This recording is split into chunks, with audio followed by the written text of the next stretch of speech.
History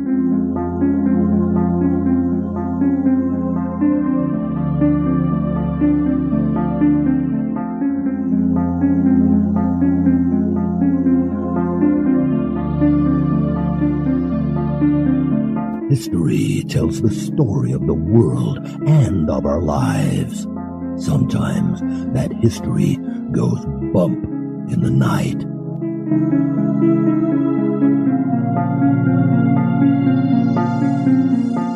Broadcasting from the center of oddity and the supernatural in Central Florida, it's the History Goes Bump podcast. Hello, you spooktacular people. Welcome to this 431st episode of the History Goes Bump podcast. Ghost Tours for the Theater of the Mind. I'm your host, Diane. And this is Kelly. Kelly, on this episode, we're going to be talking about a pretty sad place. This is the Twin Bridges Orphanage, which was located in Montana. We haven't done a whole lot of haunted locations in Montana. So I'm like, I need to find something in Montana for us to do. And I found this one. So we're going to be talking about this place. Obviously, we know orphanages, especially back in the day, were not a really great place for kids to get stuck. This one had a lot of kids there that weren't actually orphans. Before we get into talking about that, we want to welcome into the Spooktacular crew, Elliot, Barry, Sue, Nadia, Dennis, Gianna, and Gary. Thank you for joining us in our Facebook group. And now, this moment, oddity.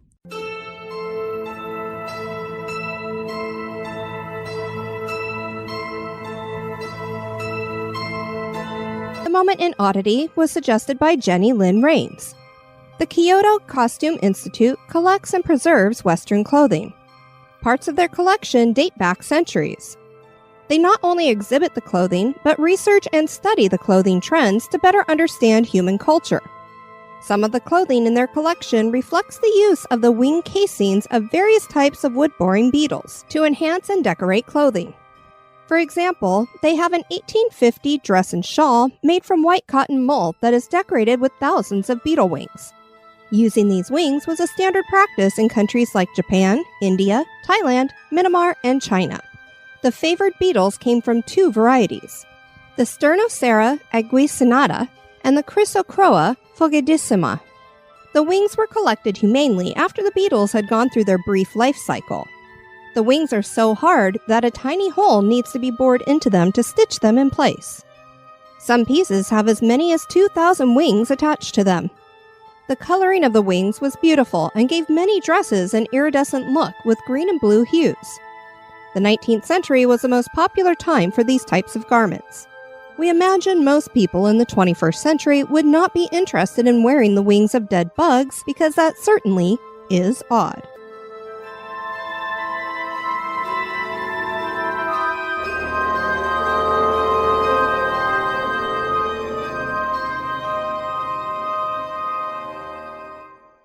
This history podcast is haunted. And now, this month in history.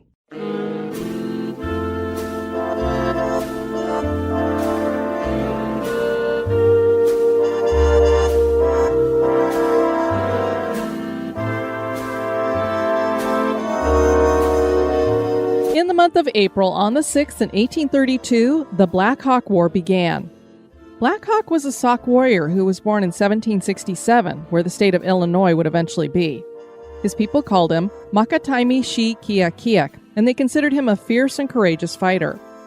He proved himself valiant in battles the Sauk had with the Osage. In the early 1800s, Black Hawk turned his attention to the white people that were pushing his people out of their land. He was angered when the Sauk and Fox tribes signed a treaty that ceded their territory east of the Mississippi River to the United States in 1804. He would eventually sign his own name to the treaty in 1816, but later claimed he didn't realize that it meant he was giving up his home village of Sakanak. The U.S. Army started building forts nearby and settlers moved into the village. Black Hawk refused to leave and prepared to fight. He gathered his people and left the disputed territory, but soon returned with his forces believing that other tribes would be joining them, as well as the British to the north. Those reinforcements never showed, so Black Hawk knew he would need to surrender. Before that could happen, his truce bearer was killed, and the war was on. Black Hawk had early victories, but eventually almost had his entire warrior group annihilated, and he finally did surrender. Almost 600 Native Americans had been killed during the war in comparison to 70 settlers and soldiers. Black Hawk was taken on tour in an attempt to dissuade other tribes from fighting back, and spent the last 6 years of his life under the supervision of another Sauk chief, whom he considered an enemy because he had cooperated with the United States government.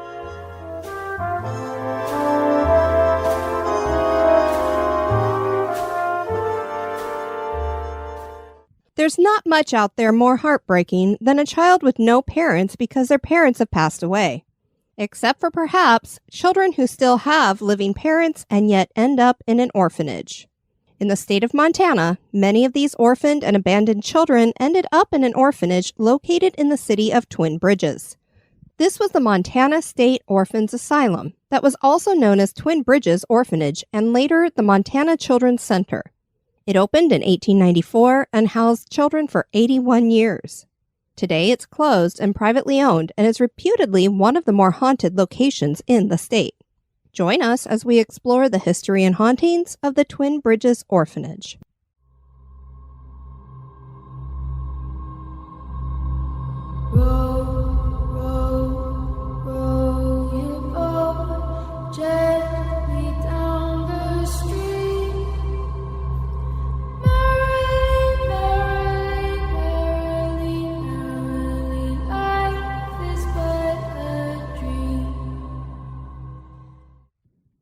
Montana is known as Big Sky Country, and for good reason. This is a state of wide open spaces and a small population of people. Montana had its big boom and an infusion of people starting in the mid-1800s when mining came to the state after mineral-rich hills were discovered. Miners pulled out quartz, iron, copper, and silver. Butte, Montana became known as the richest hill on Earth.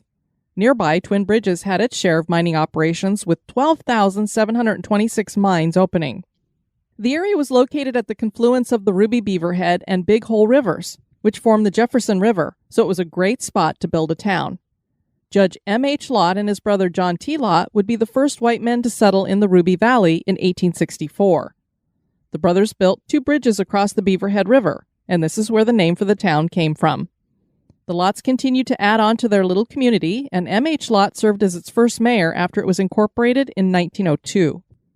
As was the case for all mining towns, the people eventually left and things went bust. For those that stayed, times were tough. Many families were left in poverty after the boom. The need was so great in the state that the legislature passed an act in 1893 that established the Montana State Orphans Asylum for the care and education of orphans, families, and destitute children. The orphanage was initially governed by a board of 5 trustees. They chose a site on which to build and hired a superintendent and matron. The superintendent was then tasked with hiring nurses and other attendants. The board also was responsible for education in the area and made responsible for establishing schools and vocational training shops. Twin Bridges was selected for the location of the orphanage, and the site started with a Victorian structure known as the castle. Any child under the age of 12 was eligible for admission. Older kids were surveyed on a case-by-case basis. The goal for many of the children was to get them into a private home. Unfortunately, many of the children that would call the asylum home were not actual orphans. Some were abandoned, and others had parents who couldn't take care of them. There was no welfare programs or foster programs at the time. Life at the orphanage was very rigid and scheduled. Every morning, bedwetters were whipped. Matrons started tying shoes to their hands because they thought that they wet the bed because they were playing with certain areas of their body, Kelly. Oh my goodness. Can you imagine tying shoes to children's hands? Horrible. Kids tried to hide their wet sheets by getting up when the furnaces kicked on at 5 a.m. and drying their sheets in front of them before bed checks at 6 a.m. And you can only imagine these kids who are already having emotional issues, because most children, if they're wetting the bed, there's something else going on. It's usually not a physical issue. Right. And then if you're getting beat for it every single time, it's just going to make it worse. So you can see these kids probably were terrified getting up that early so that they could get the beds dried. Meals were always the same. Tuesdays there was stew, beans on Wednesdays, hash or chip beef on Thursdays, and fish on Fridays. And that's all I found. I don't know if they didn't feed them on Mondays, Saturdays, and I was Sundays. going to say, they fasted on the weekends? Maybe they gave them something a little bit more, not quite so rigid on those days. One of the stories we found while doing our research was on the Friedman family. Alice Friedman and her husband had gotten a divorce, and he left the family. Alice worked as a research editor, but there wasn't much money in that, and she soon found that she couldn't handle the 6 mouths she had to feed. Can you imagine? Her husband's just like, see ya with the 6 kids. It's terrible. She felt she had no other choice when she walked her kids into the Butte-Silver Bow County Courthouse in 1938. She sat the children on the granite steps inside and told them to behave and that she would be back for them later. She added that the state was babysitting them. Now, before anybody thinks that this is a horrible, wretched woman, which, I'm not going to judge what's going on here, but she had tried different various things to get help. And it's like, I don't know if she was falling through the cracks or she made too much money for the help, or she just, at this point, she's so frustrated. I think she was just like, I'm going to show the state. You're going to be babysitting my kids. So the 6 siblings, who ranged in ages from 8 to 15, waited. And they waited. Some county workers noticed that the children had been sitting for several hours. And when there was no parent to fetch them by noon, they went and bought some sandwiches for the kids. The juvenile court was contacted and the Friedmans were taken to a receiving home that night. When no parent came forward for the children, they were taken to the orphanage in Twin Bridges. Harold Friedman was one of those children, and when he was interviewed as an adult, he said, "It was in some ways a rather shocking move to be put in an orphanage, but I felt a lot of pressure lifted off me because I'd worried so much about our situation." So people know there was a 2-week period here between them being left on the steps and moving to the orphanage. So probably during that 2 weeks, he was worrying, what is going to happen to us? He was an older brother and felt responsible for his younger siblings. Alice worked hard to get her children back and eventually got her 4 eldest children released to her. The final 2, who were twins, were reunited with the family in 1945. Noel Friedman, who was one of those twins, wrote a book about his experiences at the orphanage called Dumped. So that kind of gives you a feeling of how he felt about the whole situation. The property at the orphanage grew and expanded. The original 2-room schoolhouse and nearby theater were combined into a 10-room schoolhouse in the 1940s. Barns were added, as was a chicken coop. There was a butcher shop and a shoe shop and a steam plant and gardens. Everything was run by the kids. They would compete on sports teams like track and basketball. There were fun times, too. The Junior League would bring in shows featuring puppets or stage plays. The kids played marbles and other games. And although they worked a lot, they were given plenty of sleep. One former orphan felt that they did better in state matches because they were strong from work and good sleep and were fed healthy food. Harry Murphy hated his time at the institute, though. He claimed that children were beaten and locked in dark coat closets. Some children were hung up on coat hooks as punishment. The children wore uniforms of overalls and denim jackets. And that was one of the ways that the people who lived in Twin Bridges would know that these kids had run away, because there were quite a few who would run away from the orphanage and they'd see them walking through town in their overalls and denim jacket and be, "Oh, we know where you belong." It was interesting, Kelly, when I was doing the research for this, because they'd had reunions where they'd brought back several dozen of the orphans who had lived there over different years and stuff like that. Some of them had actually known each other, some didn't. And it was interesting to get their perspective, because you had some who saw it as, none of them thought this was great, and I'm so glad this happened to me. But there were some who felt it was not so negative, that they actually got some values from it, that they did learn how to work hard and got some skills, because they did have vocational type stuff that they were doing.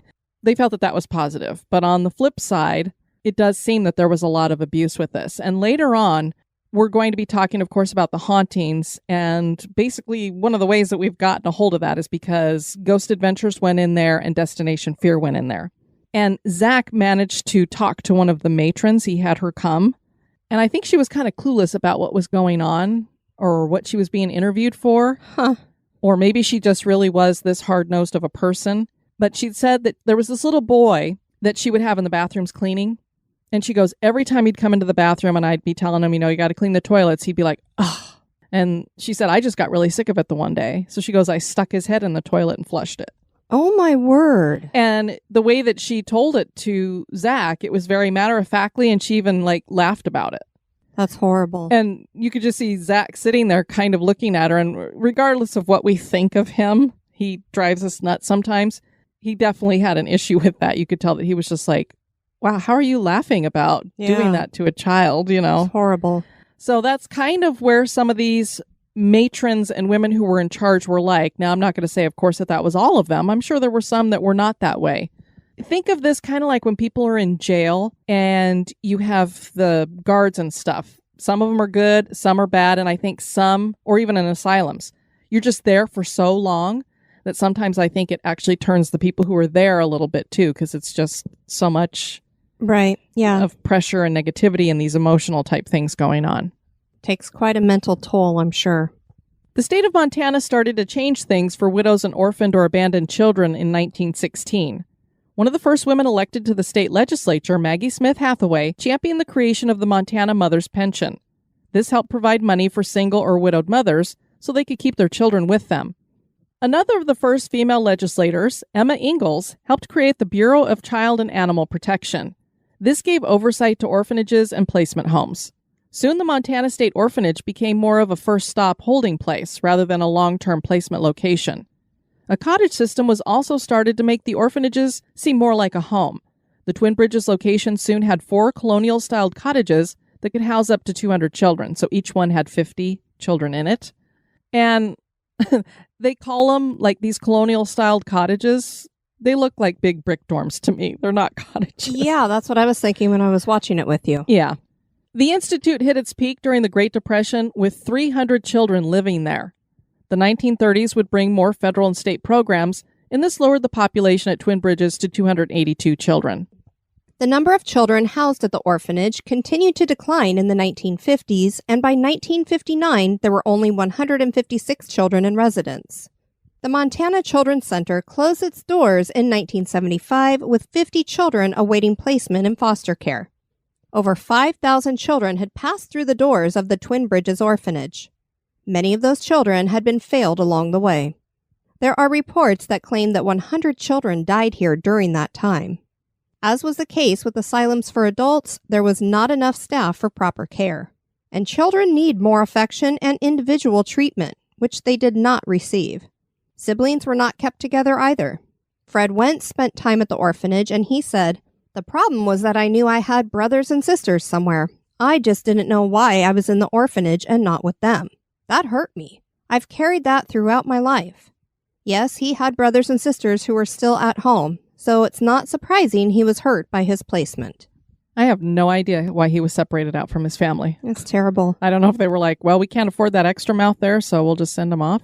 So when they were at the orphanage, they were separated from each other, but he was separated, just period. His brothers and sisters were at home. So sad. And he wasn't. Leslie Adams is the current owner of the property. She bought the property with her father in 2005 with 25 buildings spread out over 100 acres. And let me say, just from seeing this woman being interviewed about this, she teared up a few times when she was talking to Zach about it. She loves this property, and she cares about what happened to the kids here. So it's very cool. Many of the buildings are in a dilapidated condition. Several have been demolished. It looked like when I looked on Facebook to see if I could get some more information, Kelly, that the property has been put up for sale. And I think it was a while ago, probably even before the COVID pandemic. Adams claims that the property has had some unexplained stuff going on.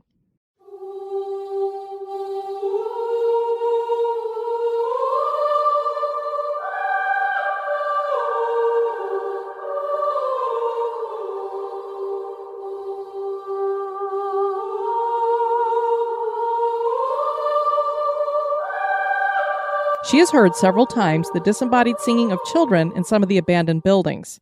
Large groups of children are seen playing in and around the gym building. The children disappear suddenly. That's how they know they're not, just some kids who came across the property.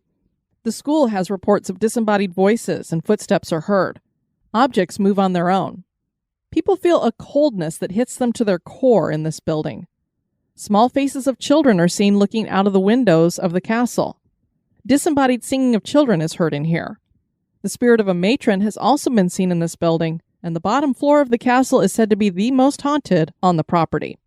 And the castle looks really cool because it's basically an old Victorian house. I'd like to have that matron that did that to the little boy with sticking his head in the toilet, have some of the spirits do that to her here when she passes. See how much you like that. Yeah, because she just started off saying, I really shouldn't tell you this. And it's like, yeah, you probably really shouldn't have. In November of 2016, Adams invited the crew from Travel Channel's Ghost Adventures to come investigate. She confirmed with Zach that she had heard the children singing many times, and it's usually when she's alone in some of the buildings. Noel Friedman talked to Zach and told him that he knew of one little girl who died out in the field because she got kicked by a horse. According to the show, there had been 30 headstones out in a field that mysteriously disappeared.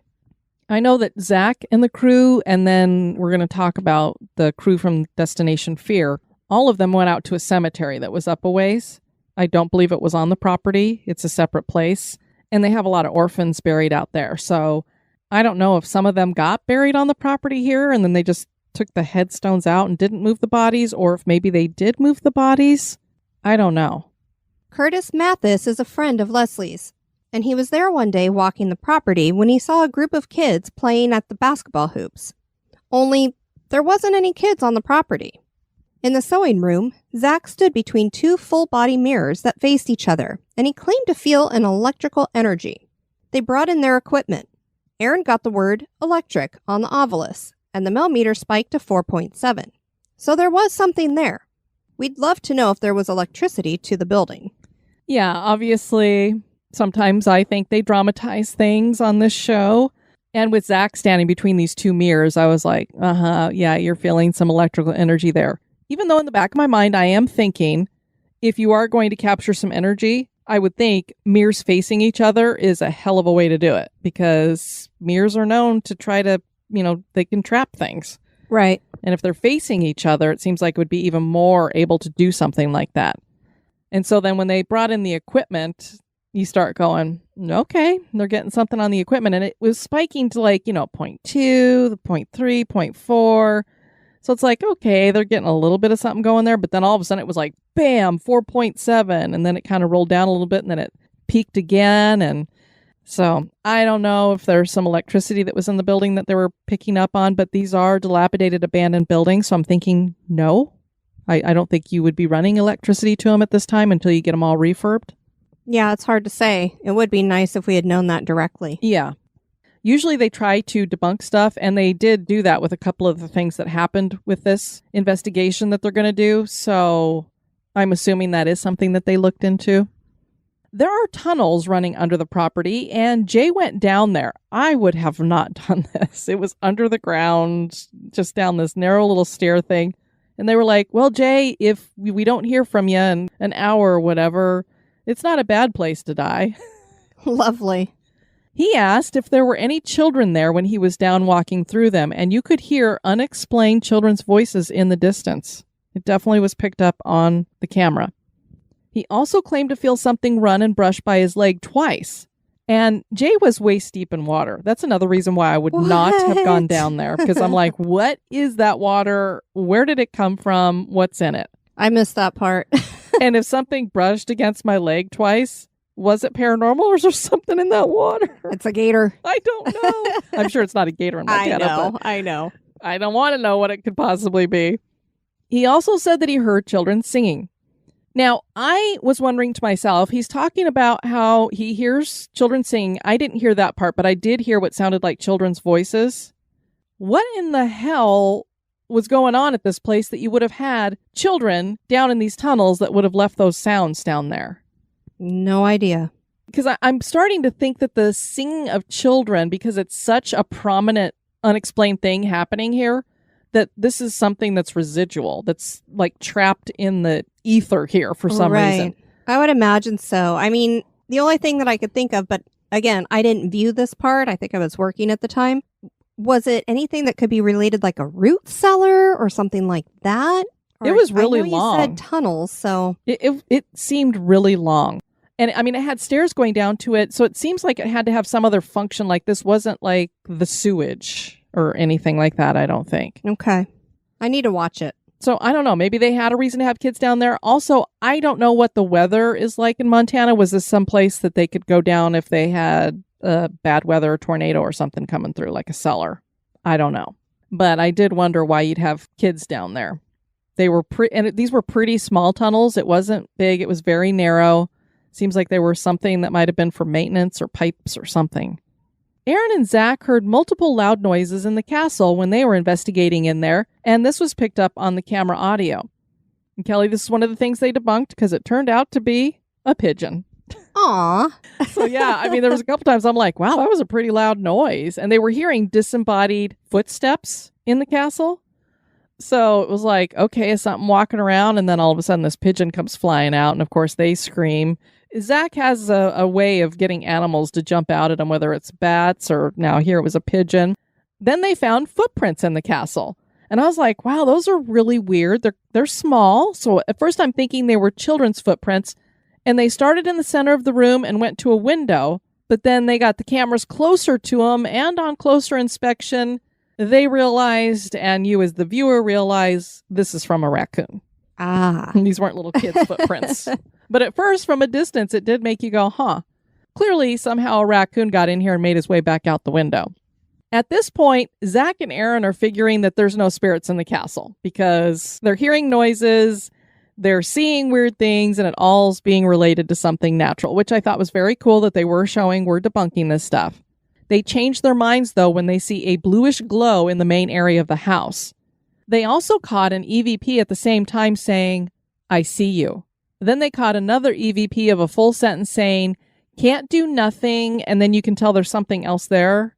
They couldn't understand it or make it out, so they're like, if any of you listening can make it out, let us know what you think. I actually thought that the end was saying, can you? Can't do nothing, can you?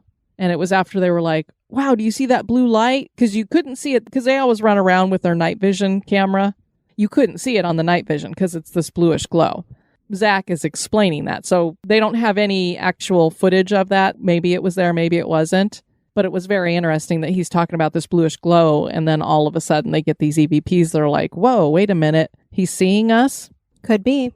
Jay later caught an anomaly on his camera. The ovilus said projection, hide, and return right after the double light orb anomaly was recorded. And it did look like something walking through, like from one room to another. It was kind of a shadowy, but it had these two bright orb kind of parts to it. Interesting. So Jay and Billy thought they were being told to return to the area of the gym where they had been before.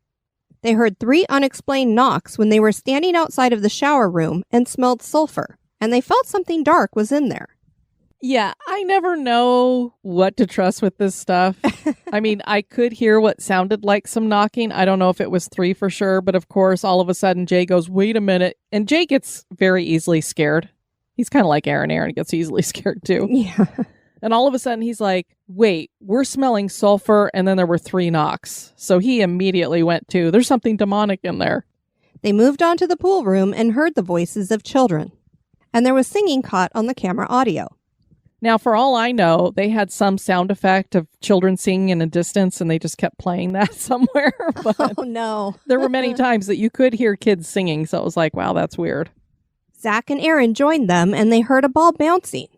And when they shined their lights to the end of the pool, a ball that had not been there before was on the bottom of the pool. They had a static camera shooting the entire pool area, and they caught the ball rolling from a room into the pool area and then falling into the pool. The only issue for us is that we don't know that there weren't any production people back there. Yeah, I mean, all of a sudden you see this ball come from back there. And it was very hard to see because, of course, it's dark in there. But you do kind of see, it's one of those rubber balls. So it was kind of shiny in whatever light was reflecting on it. So you could kind of see it moving as the light was reflecting on it. And so, I mean, it did roll out of that room all on its own from what you could see. But I don't know. You don't know if there was anyone in there. I just don't know, so... Then Zach asked the child that they thought was there to move the ball, and it did start moving. However, there was some water in the pool. It did go from completely stationary to rolling, though. I didn't know how to judge it, because when I saw it moving, and it did move in like different directions, so it wasn't necessarily like the flow of water just took it in one way. Right. It could have been something moving it. I don't know, but the fact that there was water in it made me go, oh, I can't completely trust that either.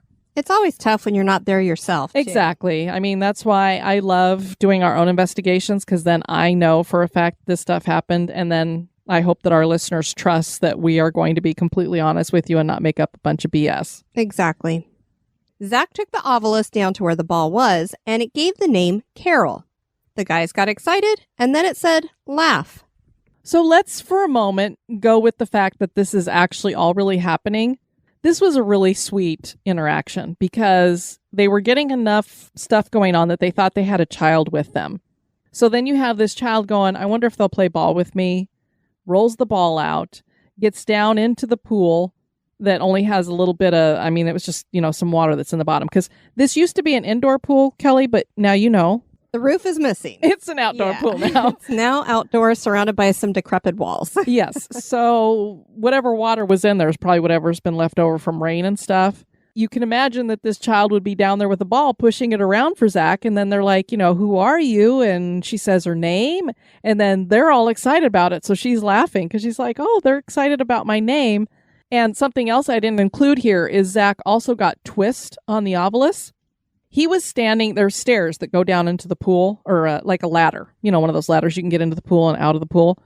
He was standing on it and he was twisting in a weird way to show everybody what the obelisk was saying. And then all of a sudden it said twist. Oh, that's bizarre. It was like she was laughing and going, oh, he's all twisted up on the ladder. And so he was laughing about that too and said, oh, you think that's pretty funny, don't you? And so it was a cute little interaction, I thought. That's what they got there. There was some interesting stuff that happened. I was definitely, as long as they weren't playing with the voices of children, it definitely sounded like you're hearing voices of children. And since the woman who owns the property, that's the main thing she's hearing, I think there might be some kids that are hanging out here, or at least we have something residual that's hanging in the air. Sure. So they were there, what did we say, in 2016? So now right here in 2021, Destination Fear from the Travel Channel also has investigated the property. Now, I have to say, I don't watch this, so I'm not as aware of who these individuals are and how they go about doing their investigations.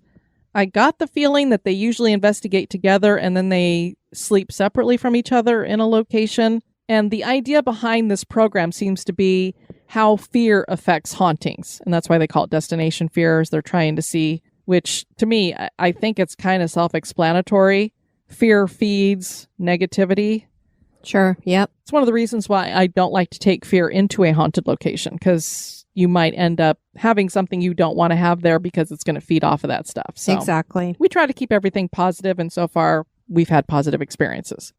Dakota, who heads up the team, thought this would be a great place to investigate because these children would have felt a lot of fear, not only because of their treatment, but because they had nobody coming to get them or save them from the situation. Lisa Neihart had investigated the property, and she told the crew that her entire body went into fight or flight mode the minute she walked into the castle. She felt lightheaded and dizzy as well. Supposedly, she was investigating with another team at some time, so I don't know if they do different kinds of ghost hunts here. The Destination Fear team is made up of 4 people, and Dakota had them all start alone in separate locations to give them a feeling of loneliness and being abandoned like the kids. His sister Chelsea was in the High Girls' Cottage, and she asked if anyone was with her. She had an obelisk with her. This said Anne and then Harriet, which of course would line up with the fact this was a girls' cottage. Dakota took the music box into the locker room of the gym, and he got some interactions in response to questions. So this isn't like a regular music box. This is one of those music boxes that has a motion detector on it. So if you walk in front of it, it makes it start playing. Based on the responses to the questions he was getting, and there was definitely something that would step in front of it, then step away from it, it seemed he was talking to a girl who didn't like her time at the orphanage. One of the other members of the team is named Tanner, and he heard coughing while he was in the school. They broke into pairs, and Chelsea and Alex were in a room on the 2nd floor of the castle, and a door slammed shut on its own. At least, it seemed that way, but we couldn't see the bottom of the door. Yeah, so we both were watching that, and I was like, whoa, because Chelsea had her back to it, and so she didn't know it was happening. And then, of course, it slammed. So she screamed and jumped because she wasn't prepared for that. But Alex was kind of facing that direction, so we're like, how is he not seeing the door moving and saying something? Right. And we could not see the bottom of the door. So I don't know. The word friend came across the obelisk and girl when they asked what was there with them. Then things took a dark turn. Hide and enemy came across. There are stories that something dark resides in the castle. The craziest thing happened in the school with Tanner and Dakota. They blew up 3 balloons, tied strings on them, and then hung them from the ceiling. They moved slightly back and forth because of a draft. So Diane told me that the balloons would have to move drastically to convince her that there was something paranormal. Then, one of the balloons exploded. Yeah, that was pretty weird because the whole idea behind this, at first I was like, he's blowing up the balloons with his own air, so they're not going to float because I have seen balloons that have moved. Like, we've seen that one video at the funeral for a little boy, and the mom had balloons up at the front, and one of them comes away from all the other balloons, floats across the room, and stops right in front of her. Right, yeah. And so you're like, wow, that really makes me feel like her child just said, here's a balloon, mommy, or something. So I was thinking that's what they were going to do. But then when he was blowing him up, I'm like, what are they going to do? Is he going to rub it against his head and static electricity to the wall and see if it moves? So then when they just hung him from the ceiling and they were moving, back and forth slightly. And I'm like, well, there's probably, I don't know, are the windows all in this place? How in the world are you going to prove that there's a ghost there because they're moving? And I mean, he did keep saying there is a draft. So I was like, I mean, you're going to have one of those balloons that's just drooping, pick itself up and like go towards the ceiling or something for me to be like, okay, there's a ghost there. And then bam. And it was on camera. So it wasn't like all of a sudden they hear an explosion and then move the camera back over there. Right. They had a static camera trained on it. Yeah. So if they blew up that balloon, it had to be with something that we couldn't see flying at it. Because that was the only thing I could think of is, somebody throwing a dart at it or something that would make it explode. Right, but you'd see that on the camera. But I could see one of these matrons being like, let's stop playing around here and popping that balloon. Very true. Living in an orphanage would have been very lonely and scary. But there would have been good times too. Lots of children to play with and lots of activities to help develop into a prepared adult. Most of the activity here seems fairly positive. Much of it seems female in nature. It's one thing I really noticed is anytime they were getting names or they thought they were speaking to something, all girls. Yeah, I'm wondering if perhaps there were many more girls than boys just because boys could work in the house, work on the farm. Yeah. Yep. That did make me wonder if we had more girls here. I just thought it was so fascinating it seemed like everything here was female in nature. Is the Twin Bridges Orphanage haunted? That is for you to decide. I'm not sure what's going to happen to this property. I know she's still got it up for sale. I went and looked at the website that they have for it. And I mean, they're offering it as, ready to move in kind of property that she's taken care of a lot of it. She's replaced like 15 of the roofs. She's got horses and other things out there. It's a great place to have cattle out there to graze. It's on 100 acres. So I don't know what's going to become of this, but she's definitely trying to save as many of the buildings as she can. We'd love to have you guys check out our website at historygoesbump.com. And if you want to send us some feedback, you can do that at historygoesbump@gmail.com. We did have Dewey share this story in the crew. So my wife and I had another experience recently. It was during our visit to the Clark County Museum. It's a museum dedicated to everything from the Native American tribes to the October 1st shooting. The first two situations occurred in the ghost town part. My wife said she felt spirits in the jailhouse and blacksmith shop. She said she just felt a presence in the jailhouse, but that the blacksmith came off as very territorial. So she backed off. I don't know what exactly happened that she was like, okay, let's not go near there. It could just be that she's sensitive to it and she just had that feeling, that kind of foreboding of, I need to get out of this space. Sure. Doesn't belong to me. After moving on to the train exhibit, she felt more in the caboose cart of the train. Again, I felt nothing at that point. We then moved on to the old town portion of the museum. These are actual homes and businesses that were transferred over from the strip from back in the day. First came the Beckley house. We both couldn't help but feel a strict presence. Mr. and Mrs. Beckley's photos and belongings are still in the house itself, and you couldn't help but feel like they were there saying, don't touch that. All things considered, it makes sense. Next came the Gumont House. I hope that's how you say it. My wife and daughter walked in first, but as soon as I crossed the threshold, I felt an extremely heavy presence, one that made me feel hated, unwelcome, and loathed all at the same time. Wow. As soon as I closed the door, I turned around and immediately locked eyes with an elderly old woman mannequin. Oh my gosh. I swear on all that is holy, her eyes followed me. Ooh. Ew. I couldn't make a move without feeling watched and hated. My wife walked up to me and saw me looking at the mannequin, and she said, she hated your ass. And I said, I got to step out. As soon as I did, all felt normal again. So it's like his wife was picking up that the Interesting spirit there was not liking him. As we pressed on through, we felt slight sensations in the Giles house, but nothing like the others. As we got back to the gift shop, we asked if there's been any experiences. They were more than happy to share. From the Beckleys touching and grabbing to the elderly lady and more. I strongly recommend paying a visit if you're in the Las Vegas, Henderson area. And then they included some photos in the crew as well. So thanks for sharing that, Dewey. Yikes. Yeah, very much so. And then Kate wrote us an email. She says, "Hi, Diane and Kelly. I hope you've both been well. Things have been a little chaotic here lately, so I was behind on episodes and wound up binging about 8 hours worth of them yesterday while I was working. So I don't recall which episode it was, but I wanted to share my Laurel Hill Cemetery experience with you both. Laurel Hill Cemetery was what reignited my interest in all things spooky and mysterious. I loved Halloween and ghost stories as a kid, but somewhere along the way I'd lost interest. In 2015, my girlfriend at the time had heard about a walking tour of Laurel Hill Cemetery for Halloween and really wanted to go. It was amazing. We got to see many of the graves you mentioned in the episode and so much more. My favorite part of the evening was the Widener graves. And if you recall, these were the ones who were on the Titanic.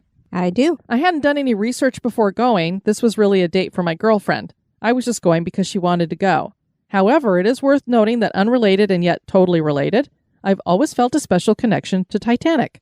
When I was incredibly young, I would wake up from nightmares screaming about water in the big boat and was terrified of being anywhere near the water, especially the ocean. I really didn't get over that until I was about 7 or 8 years old. When we learned about the Titanic tragedy in school, I aced the pretest despite having never even heard of it before that. Whoa.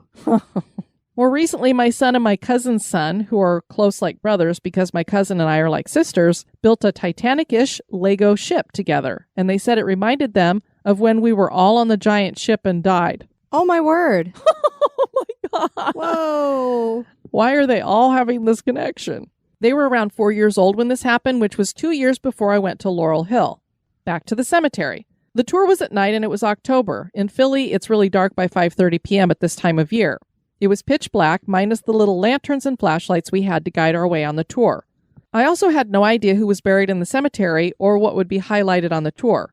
Our group was big and we were in the middle of it, but closer to the front. So we were waiting for everyone to catch up. I suddenly got goosebumps and could feel every hair on my body stand up. I figured it was October and windy and I must have just gotten a chill. Then I got a whiff of cold, salty ocean air out of nowhere. I leaned over to Katie, yes, Katie and Kate, how cute, LOL, and said, "What is that smell?" She looked at me like I was crazy. "You don't smell that? It smells like the Atlantic in the winter, you know, the cold, salty ocean smell." She then actually called me crazy in a fun and joking way, of course. She assured me that it didn't smell like that at all. The tour guide then started speaking about the graves we were in front of, the Wideners. Katie side-eyed me but didn't say anything. She knew my theory about how I maybe died on the Titanic or another large boating accident in a past life and felt like this was not just a coincidence. She made sure we did a cord-cutting ritual before getting in the car to leave that night because she didn't want us bringing any souvenirs from the past home with us. Wow. As an aside, she had really been into podcasts and had been trying to get me to try them for a few months before this night. I was dead set against it because who needs even more media to consume? However, after this adventure, I had said to her that if there was a podcast about history and the paranormal, I could get into that. A few weeks later, I found HGB and I've been listening ever since. And she also supports the show. So thank you very much, Kate, for sharing that and for your support of us. Yeah, we love that. And what an incredible experience. I often have wondered if when people have these fears, if that's what it's from. I don't know what I believe about reincarnation and past lives and everything. I tend to lean towards you got one shot, make it a good one. And maybe sometimes I think if people have died young, they get a chance for more because it just seems so unfair that, you know, if a baby dies, they didn't get to have, you know, somebody else gets 80 or 90 years. Right, definitely. So I don't know. Maybe they get another chance to go through the pipeline, so to say. Great. But I've often wondered, I have such a fear of falling. Did I fall from something at some time? And that's why I have a fear of that. Possibly. And so with some of these people who have a fear of water, did they drown in a past life? And so that's why they're afraid of water. Yeah, I guess we'll never really know until we get there. And guys, you've probably noticed that we've got some more content that's been coming out to you. Not only is HGB producing The Ghost in You, which is about mysterious stuff in the Bible, but we've also got Phantasmal Crime going, which is true crime with a paranormal twist to it. Well, now we're going to be throwing something else into the feed here at History Goes Bump, and it's going to be called Paranormal Conversations. And these are going to be interviews, which are just kind of loose discussions about various parts of the paranormal. It's not just going to be necessarily about ghosts, because paranormal covers a whole lot of arrays of things. And we had our first episode of that drop this week. For those of you who are subscribed to the show, you probably noticed on Tuesday that you had this new thing all of a sudden in your feed. And we were very honored that our first guest, Kelly, was Jim Harold of the Paranormal Podcast and the Campfire. Yep, it was very exciting. We had a great time, and the way that we have been doing this, we end up with a video of it as well. So if you are subscribed over on YouTube, you may have seen that early because I actually dropped it on the Friday before the Tuesday, just to confuse everybody. So you may have already seen the video of it. So if you'd rather see a video than to listen to the audio, you can do that at our YouTube channel. Please subscribe. We would love to have you over there. Absolutely. Want to thank you guys for tuning in to this episode. I've been your host, Diane. And this has been Kelly. You take care now. Bye-bye. This episode is brought to you by our executive producers. Dispatches from the Grave Digger. First, we want to welcome back Amber Mravitz. I hope I say that last name right. She's been with us for a while. And we're going to be burying her under an obelisk tombstone. And we want to welcome into the cemetery Augusta Schmidt. We're going to be putting you in a chest tomb. Thank you so much for supporting History Goes Bump. We really could not produce this show without our executive producers. Sweet dreams.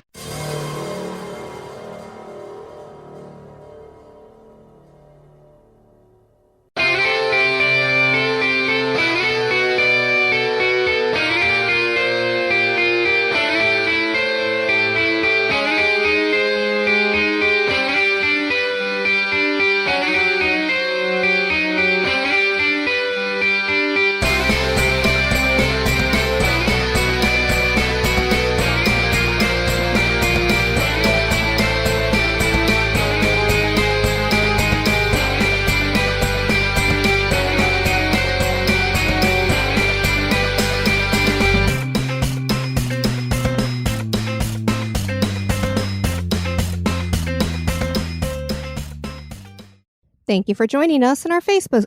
There we go. Another of the first female legislators. How about I can't even say it. La, la, la. We've had a long morning already. We did. We were doing a lot of yard work and weeding. It's It all the looks sun. great, though. I blame the sun. And we moved our flagpole. We did, because we're kind of tired of having a video camera system at the door that we can't use the video because every time the flag flaps, it sets the video off. Oh my God, we're getting robbed again. We've never been robbed. Stop. Okay, well. The Institute hit its peak during the Great Depression with 300. It was 300 children. Oh my goodness.